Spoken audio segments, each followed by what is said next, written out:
আসসালামু আলাইকুম। সাদের মা বলছি, সবাই কেমন আছেন? ভালো আছেন? আমরা ভালো আছি। এই যে সাদবাবু তরমুজ খাচ্ছে, আমি তরমুজ কেটে দিচ্ছি, কারণ এখন সাদবাবুকে প্রচুর পরিমাণ পানি খেতে হবে এবং পানি জাতীয় ফল খেতে হবে। এর জন্য সাদবাবুর বাবা তরমুজ নিয়ে আসছে, তারপরে মালটা নিয়ে আসছে, আর এই যে পেঁপে নিয়ে আসছে, একদম পাকা পেঁপে বাবুর জন্য। কেটে দেখে বাবু খাবে না, অনেক মিষ্টি আছে দেখলাম কেটে। কারণ এখন যে অবস্থা, বাচ্চাদেরকে প্রচুর পরিমাণ পানি জাতীয় ফল খেতে দিতে হবে এবং পানি খাওয়াতে হবে, আর ওদের প্রতি সারাক্ষণ খেয়াল করতে হবে। ও বাবা, বাবা কি খাচ্ছ? কি খাচ্ছ?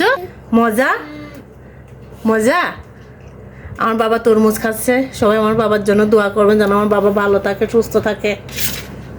ও বাবা, যে অনেক সুন্দর পেঁপে, একদম হলুদ, বেশ সুন্দর।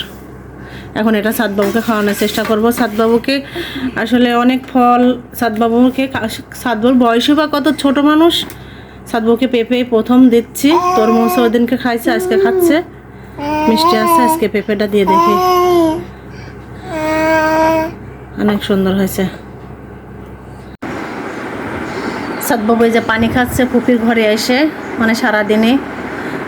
আর কারেন্ট ছিল না, সাদবাবুদের আইপিএস নষ্ট হয়ে গেছে, তাই খুব গরম। আর এই যে সাদবাবু ফুপির ঘরে আসে বাতাস খাচ্ছে। ও বাবা, কি অবস্থা!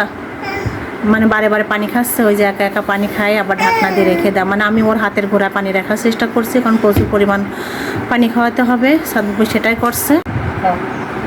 এই যে সাদবাবু ফুপির সাথে মুড়ি খাচ্ছে। এত গরম, তারপরে তার খেলা শেষ হচ্ছে না, সারা বাড়ি দৌড়াদৌড়ি করছে, খেলা করছে, জোর করে নিয়ে আসে। সাদবাবু এখন এই যে মুড়ি খাচ্ছে, আলহামদুলিল্লাহ।